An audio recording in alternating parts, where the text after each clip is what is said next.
Bom, deixa eu me apresentar um pouco aqui, então.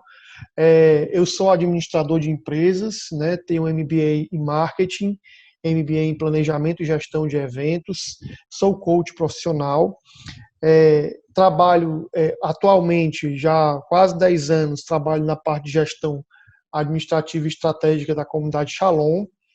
Por 6 anos, fui um dos responsáveis pela área de eventos da comunidade, mas o meu trabalho com planejamento e gestão de eventos, ele é bem anterior ao Shalom, inclusive, né? Eu já trabalho com eventos desde mais ou menos aí os anos 2000, que eu acho que eu comecei a trabalhar com planejamento e gestão de eventos, né? Eu já planejei mais ou menos uns 200 e poucos eventos, acho que na minha vida, se eu fosse contar, né? E não só no mundo católico, né? Aqui em Fortaleza, trabalhei por muito tempo, acho que uns 3 anos mais ou menos, numa grande empresa, na época a maior empresa de planejamento de eventos, de estrutura de eventos, onde eu aprendi muito, muita gente boa do mercado, muita gente que me ensinou muita coisa. Até que em 2010 eu fui convidado pela comunidade para assumir a parte de marketing e comercial dos eventos da comunidade aqui em Fortaleza, né? Entre eles o Festival Aleluia, mas todos os outros eventos. E fiquei lá por uns 5 anos, a gente trabalhou muito a questão do branding, né, da marca do Aleluia. Foi um tempo muito bom, de muito crescimento para mim também, onde eu aprendi muito e também consegui startar vários processos que o Festival Aleluia por si já era um grande evento e graças a Deus ele se tornou ainda mais.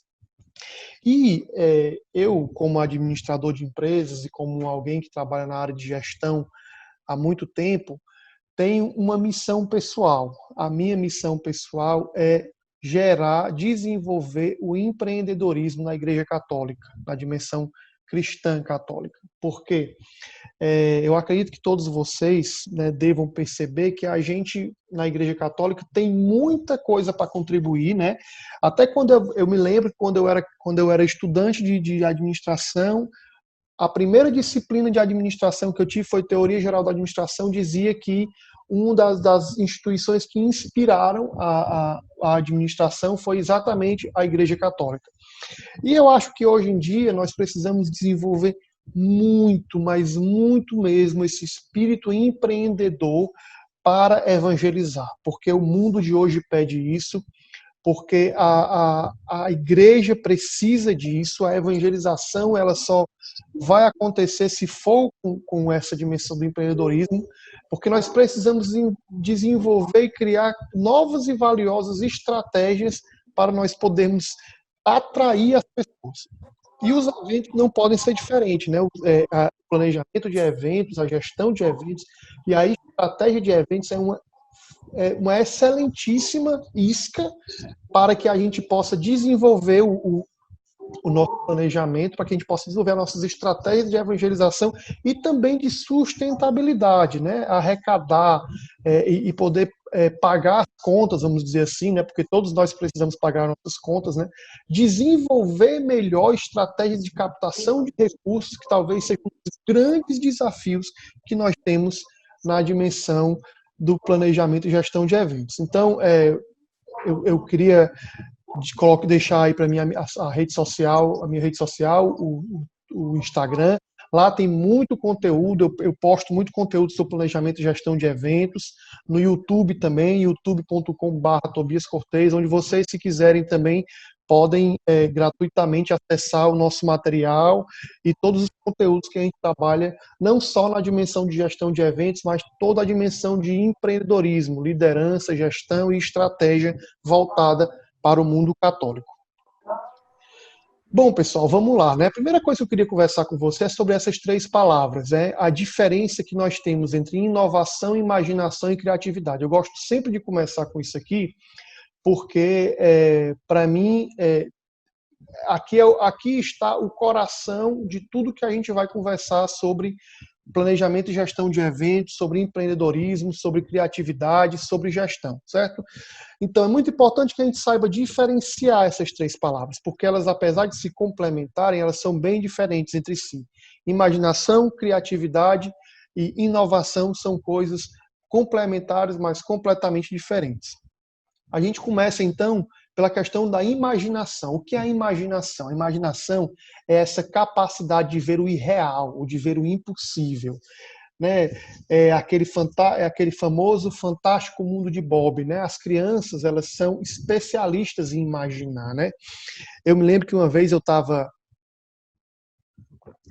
numa oração para crianças, e aí a moça que estava conduzindo a oração disse assim, falando para as crianças no microfone, coloque a mão no seu coração agora e repita essa oração comigo, para as crianças bem pequenas.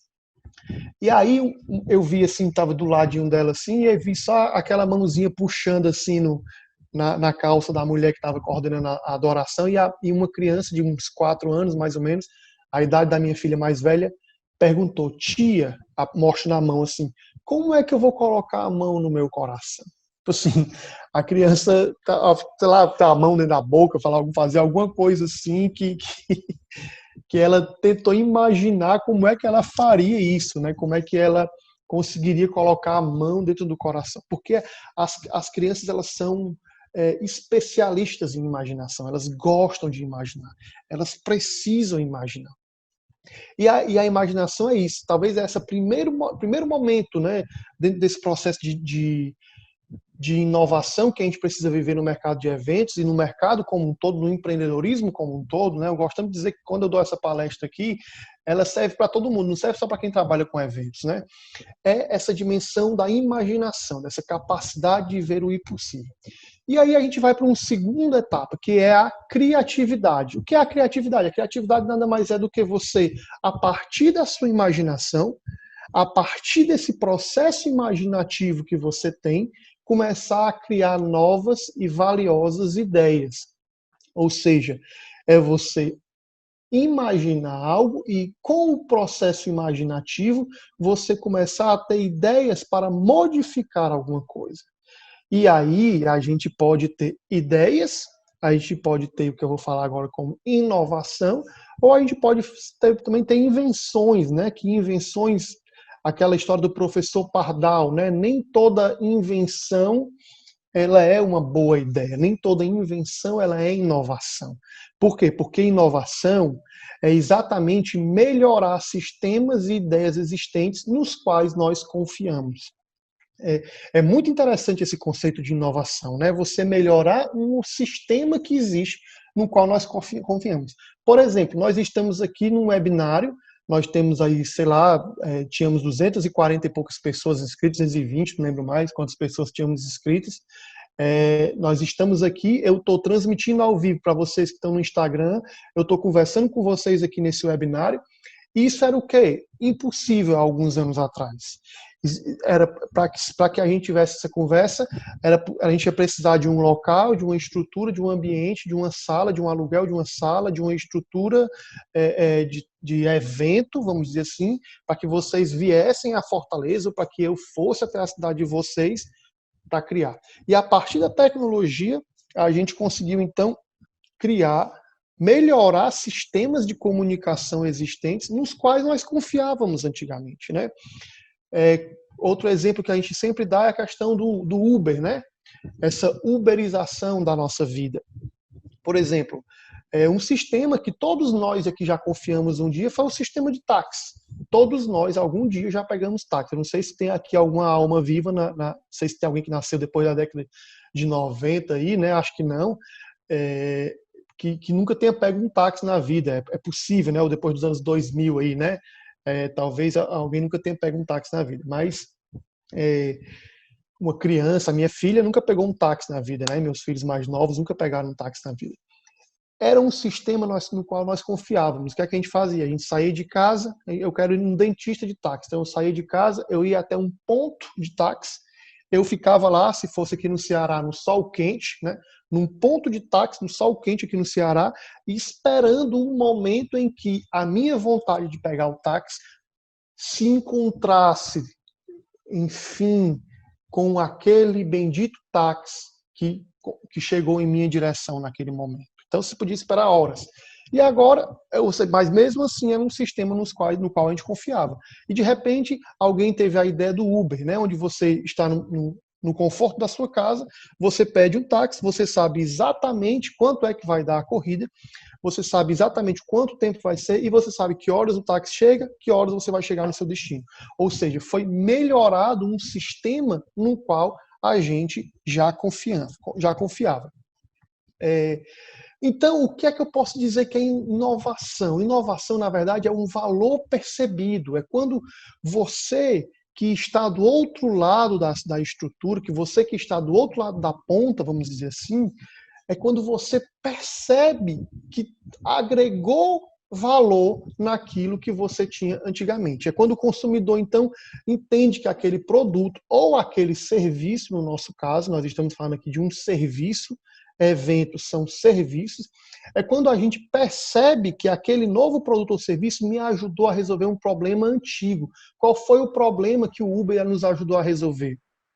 Vários, né? Mas eu diria pelo menos dois. O primeiro era esse de ficar tendo que esperar o táxi plantado num lugar até a hora que ele chegasse. E o segundo, você não saber quanto é que a corrida ia dar.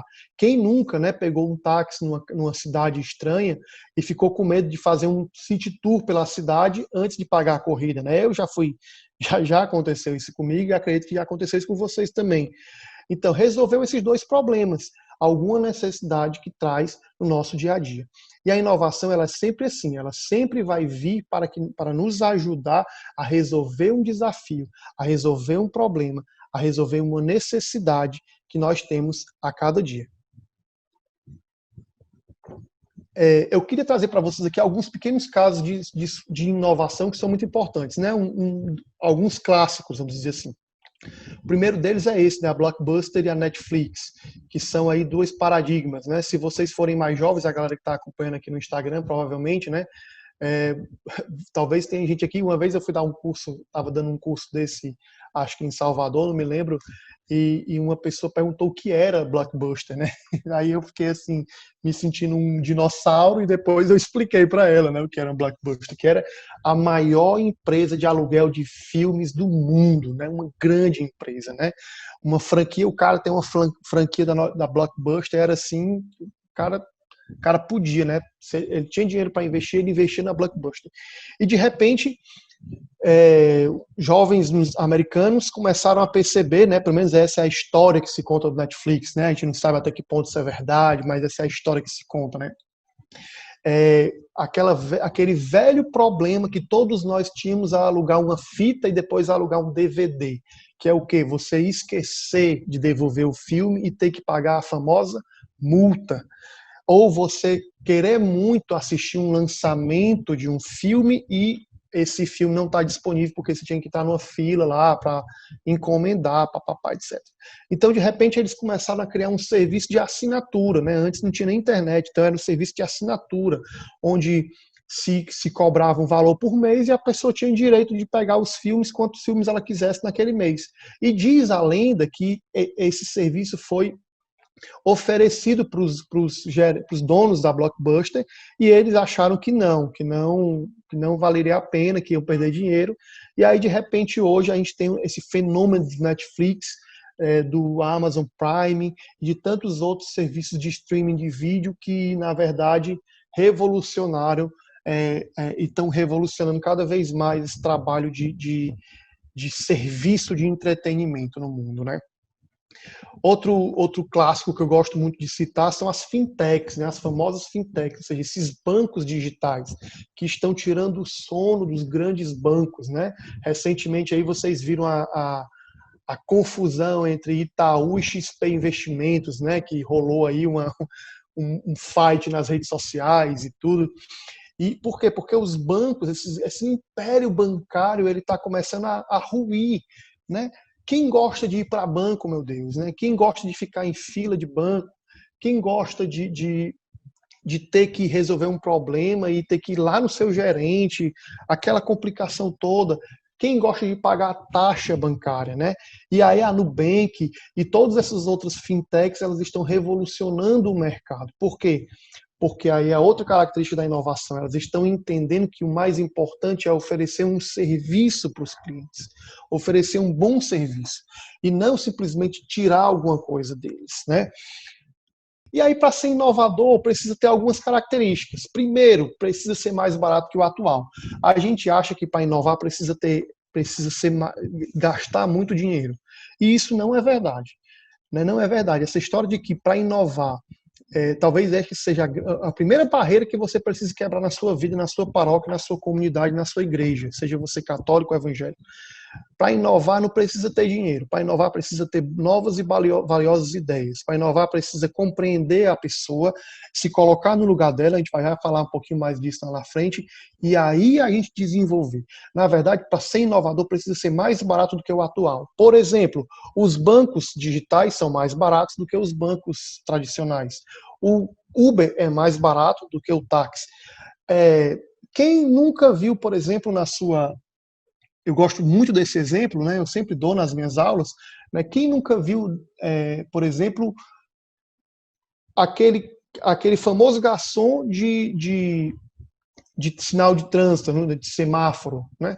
O cara, de repente, ele podia estar só vendendo água, mas de repente aparece um cara que resolve se vestir de garçom, que resolve oferecer um serviço, uma água mais gelada, agrega um valor e aí ele entrega, então, esse serviço inovador por um mesmo preço, por um preço mais em conta, mas agrega um valor tão grande que agora qualquer sinal que você vê, você não quer mais beber água de um cara vestido de qualquer roupa, o cara tem que estar vestido de garçom. Né? A inovação ela tem essa característica, ela acaba também virando um comportamento. Então precisa ter essas duas características, ser mais barato e trazer um serviço positivo. Por exemplo, eu quero trazer para vocês aqui esse exemplo, né? Esse exemplo do Boteco do Gustavo Lima, né?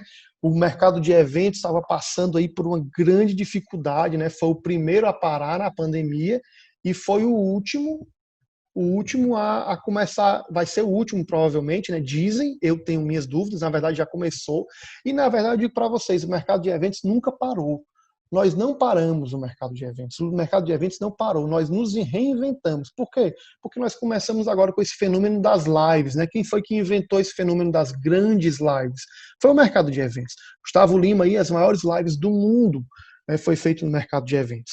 E aí você pode estar me dizendo assim, Tobias, tudo bem, um cara desse como Gustavo Lima, rico, tem muita grana, muito dinheiro, para ele é muito fácil fazer um negócio desse. Mas e para quem é católico? E para a gente que é do mercado de eventos católicos, como é que a gente faz? Né? Como é que a gente poderia então desenvolver algum tipo de trabalho, alguma coisa de inovação? Aí eu trago para vocês, por exemplo, um exemplo que a gente deu aqui no Shalom. Eu não sei se vocês ouviram, o Aleluia Solidário. Né? O que foi o Aleluia Solidário? O Aleluia Solidário foi exatamente uma iniciativa que eu tive o privilégio de participar. Na verdade, eu fui um dos que concebi todo o projeto do Aleluia Solidário, né? Onde a gente tinha uma necessidade. A necessidade era desenvolver algumas estratégias de captação de recursos e de evangelização nas redes sociais. Essa necessidade, ela veio ao encontro do problema da pandemia, né? A gente estava com uma situação grave, os moradores de rua, as pessoas em situação de rua, passando por uma situação gravíssima, e a gente precisava fazer alguma coisa como comunidade. Então nós propusemos fazer esse projeto do Aleluia Solidário, onde a gente juntou, qual foi a estratégia usada no evento? Foi trabalhar solidariedade e branding, ou seja, uma marca, né? A marca forte do Aleluia, unir a marca forte do Aleluia com esse quesito da solidariedade, onde a gente trouxe 4 instituições que seriam beneficiadas com esse projeto, que foi o Shalom, o Condomínio Espiritual Irapuru, aqui em Fortaleza, a Fazenda da Esperança e a Obra Lumen. 4 instituições que estavam com um trabalho muito forte na pandemia e que a gente precisava, então, desenvolver esse trabalho, né, desenvolver melhor esse trabalho e ajudar essas pessoas. E aí nós atraímos os parceiros de mídia, os canais de arrecadação e a estratégia de evangelização. Ou seja, parceiros de mídia. Nós tivemos aqui grupos de comunicação do Estado, como o Sistema Jangadeiro de Comunicação, como o Shalom 690M, como todo o sistema de jangadeiro, grupos de comunicação nacional, como a Rede Canção Nova, como a Rede Vida de televisão, ou seja, unimos vários grupos de comunicação trabalhamos bem os canais de arrecadação, 0800, site, transferência, conta bancária, QR Code, ou seja, desenvolvemos uma estratégia de arrecadação e entregamos um conteúdo de evangelização, um forte conteúdo de evangelização, associado a essa marca que já era conhecida nacionalmente, que é a marca do Festival Aleluia. É possível desenvolver, é possível inovar, é possível criar novas e valiosas estratégias. Talvez você possa olhar e dizer, como é que eu vou fazer isso na minha paróquia? Como é que eu vou fazer isso na minha comunidade, que é muito menor, que é muito pequena? E eu digo para vocês que quando a gente trabalha numa estrutura menor, acaba sendo mais fácil inovar. Porque numa grande instituição, numa comunidade às vezes muito grande, numa instituição muito grande, os processos, às vezes, entre aspas, burocráticos, eles acabam limitando um pouco a inovação. E uma das coisas mais importantes que a gente precisa desenvolver na igreja, a gente precisa desenvolver nos nossos ambientes. Se você é sacerdote, é muito importante que você tente desenvolver isso no seu ambiente eclesial, mas se você também é leigo e você coordena pastorais, se você coordena comunidade, coordena setores, é criar um ambiente de inovação. O que é esse ambiente de inovação? O ambiente de inovação é exatamente um ambiente propício para que as pessoas possam errar, mas corrigir rápido. Né? Erre. Não tem problema você errar. O que você não pode? Você não pode manter o erro e você não pode não corrigir muito rápido. Corrija rápido. Se você corrigir bem rápido, aí sim, você precisa corrigir rápido. Quando você corrige rápido, aí você cria um ambiente de inovação. As pessoas não podem ter medo de errar. É muito comum, às vezes, a gente vê na igreja as pessoas que têm medo de errar, elas ficam preocupadas, elas ficam com medo, elas não sabem o que vão pensar, se vão aprovar, se o padre vai fazer isso, se o padre vai fazer aquilo, se o responsável local não sei o quê, se o coordenador da minha comunidade isso e aquilo. E, gente, a pior coisa para a inovação é esse ambiente de medo, de burocracia, de preocupação exagerada. Então fica essa pergunta, né? Depois dessa grande introdução aí como inovação, eu espero que você acredite que é possível inovar, que você esteja querendo inovar, que você deseje inovar, que você, a partir de agora, busque maneiras cada vez melhores de como inovar nos seus eventos e na evangelização como um todo. E aí eu provoco essa pergunta, né? Como inovar no mercado de eventos evangelizadores? Né? Como a gente pode fazer para que a gente de fato desenvolva estratégias de evangelização, desenvolva eventos que a gente consiga evangelizar, que a gente consiga criar esse ambiente de inovação na comunidade ou na paróquia onde nós estamos, né? E aí eu quero trazer para vocês aqui alguns conceitos muito importantes que eu tirei da metodologia, da abordagem, na verdade, do design thinking de serviços, né? É uma abordagem totalmente nova, eu vou tentar explicar um pouquinho de maneira muito abrangente aqui para vocês, o Design Thinking de Serviço, que é uma abordagem que a gente pode usar muito nas estratégias de evangelização para criar essas ideias valiosas, esses projetos valiosos, e também a gente pode usar muito, e eu uso muito em tudo que eu faço, principalmente quando a gente vai trabalhar a dimensão da gestão de eventos. Primeiro, não existe certo e errado. Gente, a gente precisa quebrar os nossos paradigmas. A gente precisa, quando vai trabalhar projetos de evangelização e de forma especial, quando vai trabalhar eventos evangelizadores e inovadores, nós precisamos suspender as verdades. Né? Aquela coisa que você acredita que vai dar certo, às vezes é muito frustrante quando você participa de uma reunião de planejamento de evento, que vem uma pessoa e dá uma ideia, aí a galera vai e diz assim, não, mas a gente já tentou fazer isso. Não, mas aqui não dá certo assim, não. Né? Pode ser que lá na sua comunidade, lá na sua própria, mas aqui é porque aqui o povo é muito complicado, aqui não sei o quê. Eu vou dizer uma coisa para vocês, eu já andei esse mundo aí, já participei de alguns treinamentos, já dei palestras e treinamentos em alguns lugares do mundo, nunca morei fora, mas já fui muito, já treinei muita gente por aí, e eu só tenho uma coisa a dizer, gente é gente em todo lugar, com as frustrações, com as alegrias, com as expectativas e com os desejos. são as mesmas coisas, né? Tem até pesquisas de sociologia que dizem que um jovem, as gerações se parecem mais linearmente do que verticalmente, né? Então, um jovem de 17, 16 anos, chinês, brasileiro ou americano, são mais parecidos entre si do que os pais deles, né? Então, suspendam as suas verdades, né? Não, questionar sempre é muito importante. Toda vez que eu olho para alguma coisa, principalmente para aquelas coisas que a gente que são mais estruturas mais rígidas, eu gosto sempre de me perguntar: será que a gente consegue fazer isso de um jeito diferente? Será que é possível fazer isso de um jeito diferente? As perguntas são muito importantes para um processo de planejamento e de inovação de eventos. Muito importante.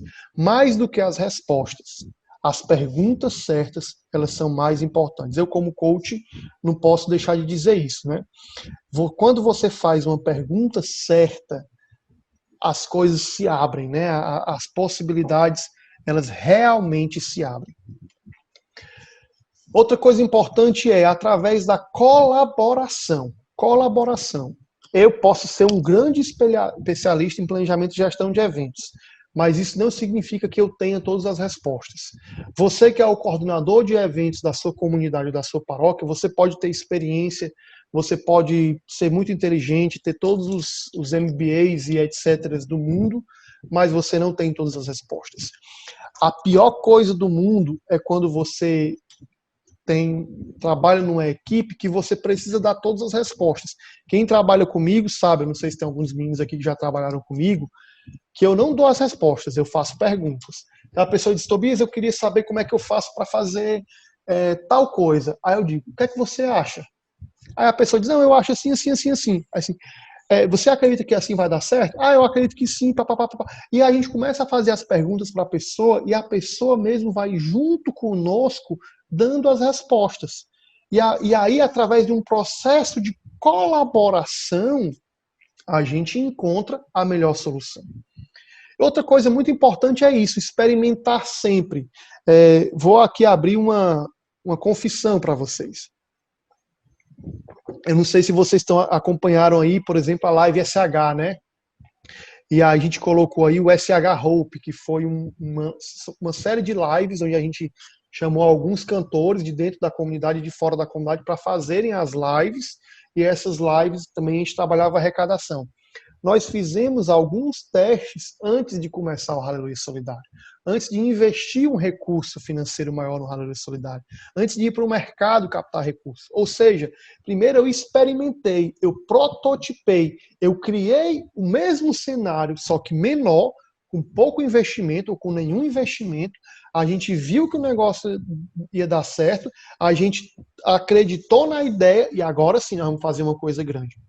Por quê? Porque como a gente tem que trabalhar um ambiente de colaboração e inovação, é muito importante você dar margem para o erro. E é muito importante você dar margem para a equipe errar, ou para que o próprio evento erre, para que a gente mesmo, todo mundo erre, mas que a gente possa corrigir rápido e depois que a gente acertar o modelo, aí a gente produz uma escala, a gente cria uma coisa grande.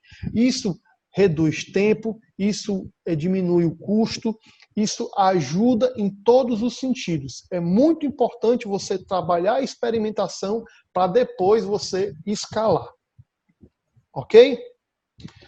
E uma característica que eu acho que é essencial para um evento religioso. Descubra a essência do seu evento e foque nela. Não queira imitar ninguém. Olhe, Nosso Senhor odeia imitação, sabe? E às vezes eu percebo que a gente tem uma tendência muito grande de imitar as coisas que para outras comunidades ou para outras paróquias ou para outras comunidades e igrejas dá certo, e a gente acha que do mesmo jeito vai dar certo com a gente. Você precisa tentar descobrir qual é a essência do seu evento, qual é a parte do evangelho, porque nós estamos falando aqui de evento evangelizador, qual é a parte do evangelho, qual é a parte do seu evento que você quer dar para as pessoas. Qual é a necessidade das pessoas que você quer atender? Qual é a dor que você vai remediar daquelas pessoas? Você já se perguntou isso? Você já se perguntou quando você faz um acampamento, quando você faz uma festa de padroeiro, uma procissão, uma missa, seja lá qual for o evento, você já se perguntou qual é a dor que você vai suprir daquela pessoa, que você vai tirar do coração daquela pessoa, qual é a esperança que você vai dar para ela? E aí é muito importante você não parar nas primeiras respostas que vêm na sua cabeça, porque enquanto eu estou falando, pode ser que você esteja balançando a cabeça dizendo sim, eu já parei para pensar, já pensei nas dores, mas de maneira profunda, de maneira concreta. É muito importante você descobrir a essência do seu evento. E a essência, em última instância, meus caros, a essência dos nossos eventos é sempre a evangelização e a formação dos filhos de Deus, né? Nós fazemos eventos na igreja para evangelizar. Nós fazemos eventos na igreja dentro de uma estratégia de evangelização. É lógico que também os eventos podem nos ajudar a captar recursos. É lógico que os eventos eles devem estar alinhados a uma estratégia de financiamento das nossas estruturas, e não há nada de errado com isso. Pelo contrário, isso é muito importante. Mas, em última instância, a gente precisa descobrir a essência, e descobrir a essência é descobrir como evangelizar, qual é a melhor maneira de trabalhar a dimensão da evangelização. Como é que nós estamos aí, Jean? Tem alguma pergunta? Tá caminhando bem? Podemos continuar? Tem duas perguntas aqui. Bora lá. A Aline está perguntando sobre eventos de drive-in, se serão uma nova tendência e é possível disponibilizar a apresentação. A pergunta-chave de todas as apresentações é essa. Você vai disponibilizar a apresentação? Eu vou dizer uma coisa para vocês. Eu nunca fiz nada que a pessoa não tenha feito essa pergunta. Vamos, gente, nós vamos disponibilizar, não tem problema. Isso aqui é de vocês, é domínio público. Eu quero que vocês cresçam na evangelização, certo? Os eventos drive-in, eu acho que eles vão ter uma hora que eles vão acabar. Eu acho que eles não vieram para ficar, não. Eles estão suprindo uma necessidade nesse momento, que é a necessidade de nós não podemos nos aglomerar, né? Essa palavrinha nova que a gente entrou de vez no nosso vocabulário, né? A famosa aglomeração. Mas eu acho que eles não são algo que vão continuar por muito tempo. Eles vão passar aí um tempo e depois a tendência é que eles caiam ou eles se reinventem. A gente cria uma maneira de se reinventar. Porque é muito, como o mercado de eventos em si é um mercado muito inovador, se a coisa não estivesse inovando sempre, a tendência deles é cair. Então, eu acho que é bacana para agora, vale a pena, é uma estratégia que se deve montar, apesar do custo ser um pouco alto, mas vale a pena dentro de uma estratégia de trabalho, mas eu acho que eles têm uma data certa para terminar. Tem uma outra pergunta, Tobias, aqui, que é da Elaine. Eu sou leiga engajada de um instituto religioso e nós ainda temos uma estrutura bem pequena. Vale a pena criar um núcleo de eventos, mesmo que não tenhamos muitos eventos no ano? Elaine, eu digo para você uma coisa, se você tiver mais do que 2 eventos, eu já acho que vale a pena você criar. Porque se você esperar ser grande para começar a organizar, você vai ter um problema sério. Quem é grande, aí talvez você que esteja me escutando, seja uma estrutura maior e não tenha se organizado, você pode olhar para trás e pensar, poxa vida, por que eu não me organizei quando eu tinha só um evento? Né? Por que eu não me organizei quando eu era pequeno? Então, sim, vale a pena, sim, é necessário, porque se você você precisa ter uma visão de futuro, né? Se hoje você tem um evento e você trabalha o ano inteiro para planejar bem aquele evento, e aquele evento é um sucesso, eu tenho certeza que a cada ano esse evento vai crescer.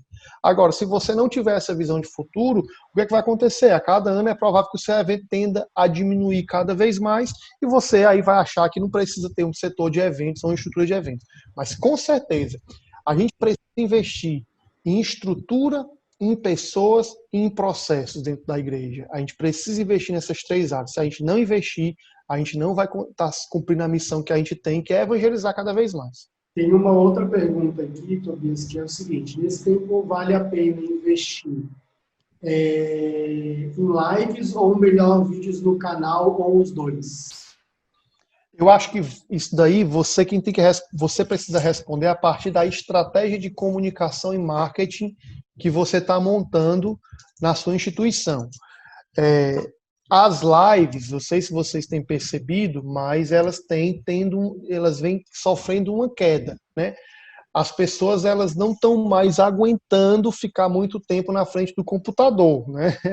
Galera só balançando a cabeça aqui, é verdade. Vocês não estão mais aguentando, elas estão já meio de saco cheio desse negócio do famoso hashtag fica em casa, né? Então o que é que a gente tem que fazer? A gente tem que atrair as pessoas com conteúdo bacana. Por que vocês estão aqui? Por que vocês estão aqui? Vocês estão aqui porque vocês se interessaram por esse conteúdo, depois talvez de um dia inteiro de trabalho, talvez um dia cansativo, numa quinta-feira.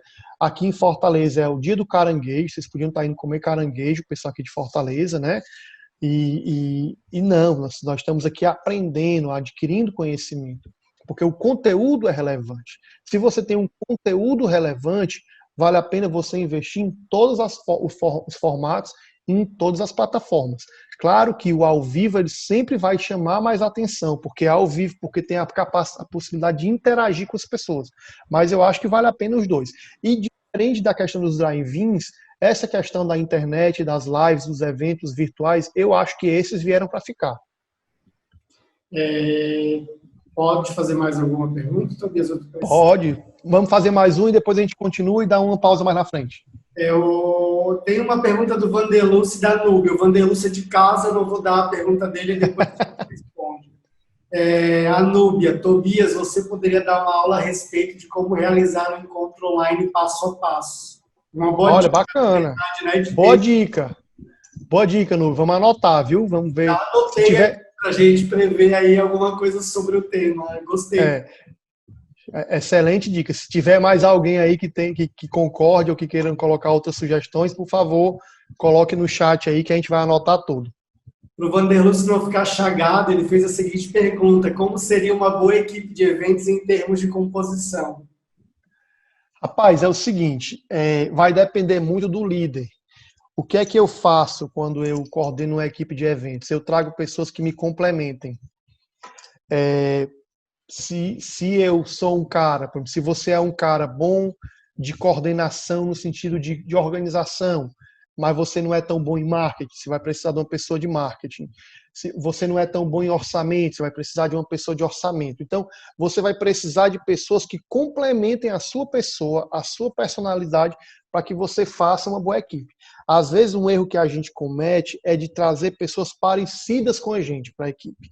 E aí, se você só tem pessoas parecidas com você, eu não sei vocês, mas seria uma tragédia, porque eu sou muito bom em umas coisas e não sou tão bom em outras. Então é muito importante você trazer pessoas que lhe complementem para que você crie, então, assim, uma boa equipe. Tem uma ferramenta muito interessante que a gente usa no coach, que eu acho que essa vai ser também uma das nossas pautas aí para as próximas conversas, que é o perfil comportamental. É muito importante você entender o seu perfil comportamental como líder, para que você saiba quais são os seus pontos fortes, quais são os seus pontos fracos, o que você precisa trabalhar e quais as pessoas que você precisa trazer para agregar valor à sua equipe. Então, pode ser que a gente converse aí, né? Eu gosto muito do tema da liderança, é um tema que eu gosto muito de tratar, e aí, quem sabe, também a gente desenvolve algumas coisas nesse sentido. Beleza? Bom, então eu vou falar aqui um pouco sobre essa dimensão da empatia. O segredo de um evento de sucesso é a empatia. E o que é empatia, né? Essa palavra também que a gente já deve ter ouvido muito, né? Empatia é compreender, se colocar no lugar da pessoa e criar conexão. É você olhar para a pessoa e entender o mundo a partir da perspectiva e do ponto de vista dela. Vou dar um exemplo bem simples. A gente às vezes quer fazer um evento para jovens. Vamos fazer um evento para jovens, para evangelizar os jovens. E aí a gente vai, chama a galera da igreja, da paróquia, da pastoral para organizar o evento. Aí quando você vai para a reunião, tem aquela tiazinha, coordenadora do dízimo de 65 anos. Aí tem o padre que faz muito tempo que não conversa com o jovem, porque tem tanta coisa para fazer que está lá. Aí tem a meninazinha do grupo de oração que nasceu na igreja, que o pecado mais grave que ela já cometeu foi tocar a campainha do vizinho e saiu correndo. Então, a gente começa a colocar algumas pessoas na igreja e esquece de trazer a pessoa principal que a gente quer atingir, que é o jovem. Aquele jovem que não conhece a Deus, aquele jovem que é rebelde, que não quer saber da igreja, que acha que a igreja é coisa de gente louca, que a igreja devia acabar.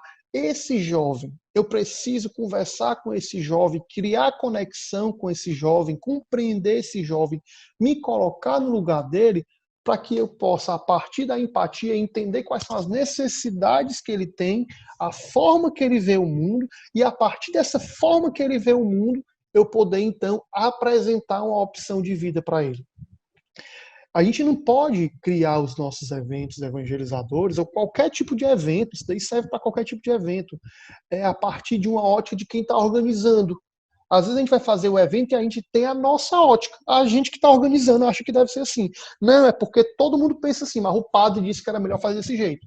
Eu falei, ok, se o padre disse, nós vamos obedecer, né? Porque, enfim, nós somos obedientes, mas a gente pode conversar com ele e dizer, padre, vamos conversar assim, porque eu acho que talvez, vamos entrar num processo de empatia e de diálogo, ou seja, saia do seu ponto de vista e você tem um ponto de vista, e o jovem tem outro, e o idoso tem outro, e o padre tem outro, e não tem nenhum deles que esteja errado. Não existe um ponto de vista errado e outro certo. Lembra que eu falei isso, né? Não existe certo ou errado.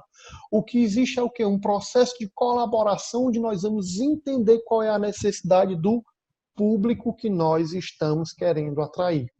A partir da empatia, a gente consegue criar conexão e atrair esse público de uma maneira que a gente consiga apresentar uma proposta e um serviço diferenciado para ele.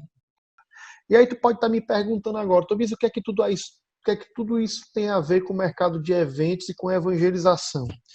E aí eu digo para vocês que pesquisas recentes mostraram que 75% das pessoas com menos de 35 anos, ou seja, com os jovens, estão mais dispostas a pagar por uma experiência do que por um produto. Elas querem experiência. E o mercado de eventos nada mais é do que um mercado de experiência. Trabalhar eventos evangelizadores é trabalhar a dimensão da experiência do usuário.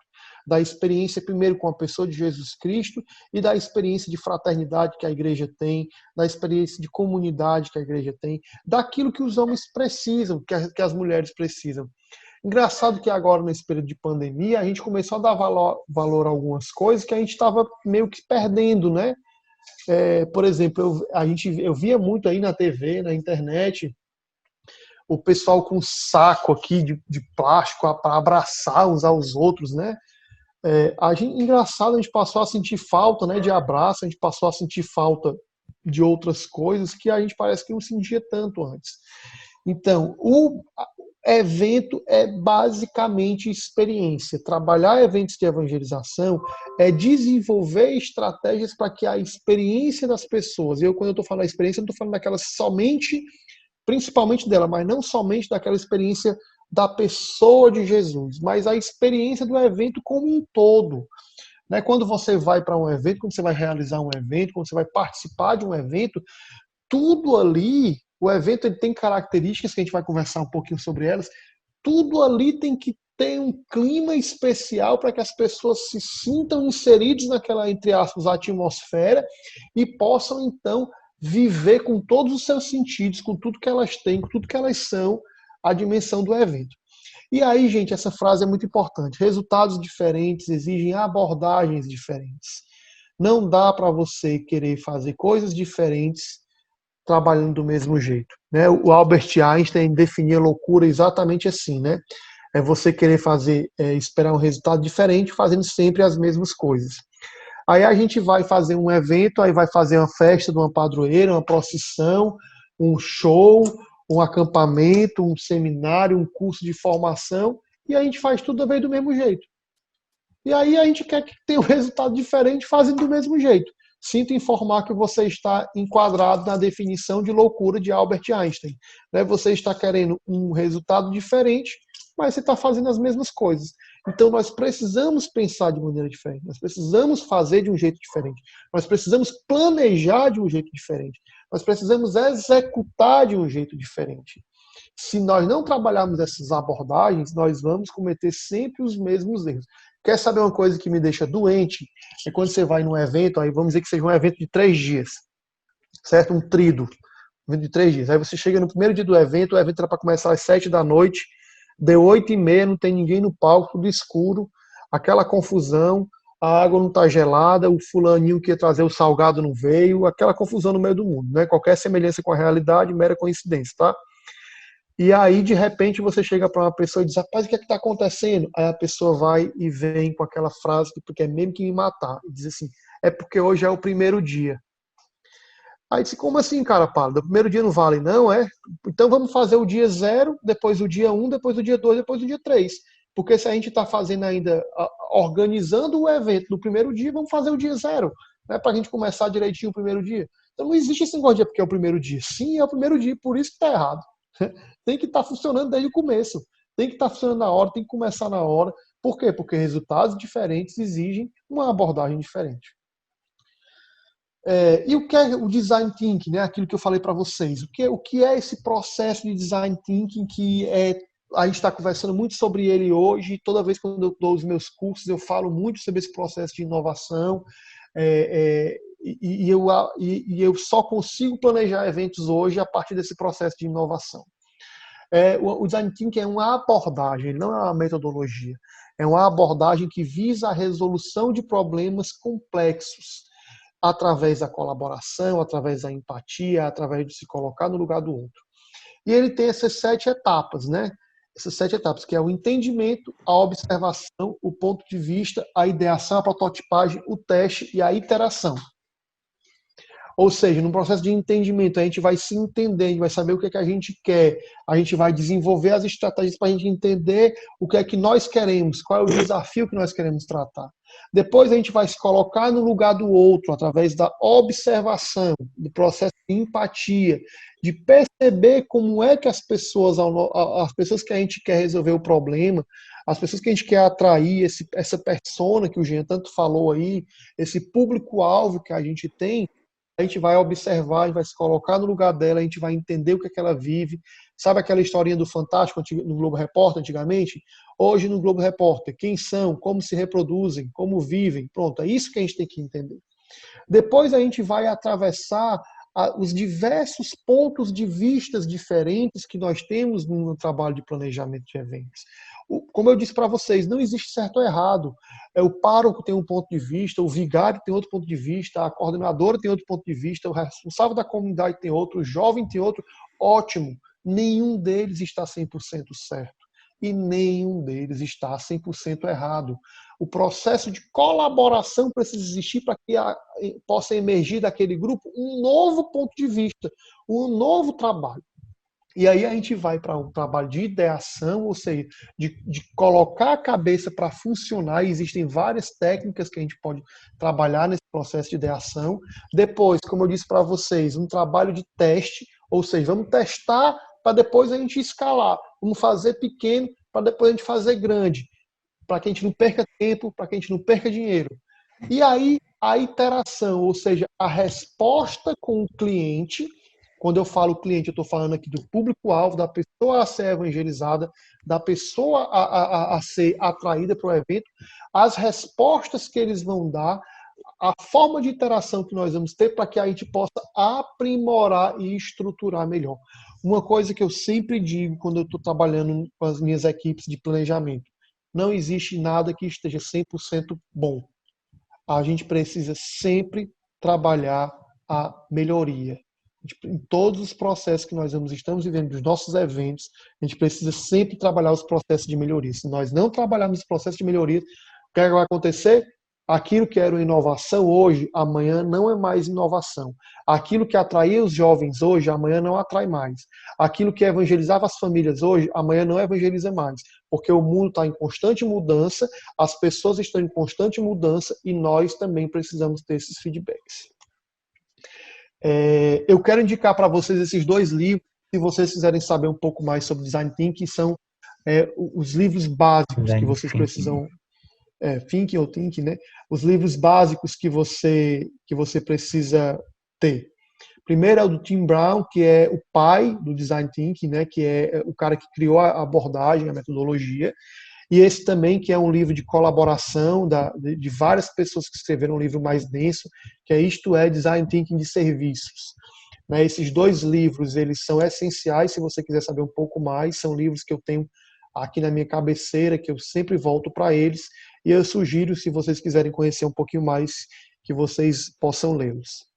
E o que eu quero trazer para vocês é o seguinte, a gente lançou aqui, em parceria com a Dominus, um e-book especial sobre essas aulas de hoje, mais aprofundadas, que é um e-book Inovação e Criatividade, a chave para você realizar um evento de sucesso.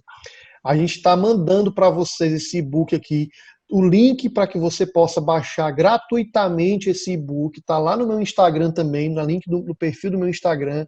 O Jean vai estar mandando também para todo mundo por e-mail o link para que você possa baixar esse e-book gratuitamente e trabalhar mais essa dimensão do conhecimento. Lembre-se, você precisa desenvolver as suas habilidades para encontrar resultados novos. Não dá para você continuar do mesmo jeito e achar que, porque você participou de um webinário agora, você está sabidão demais e vai conseguir fazer tudo. Nós precisamos trabalhar muito a dimensão do autodesenvolvimento, do empreendedorismo, da gestão das nossas equipes, da capacitação das pessoas. Gente, o que faz o jogo virar são as pessoas. É você investir na capacitação.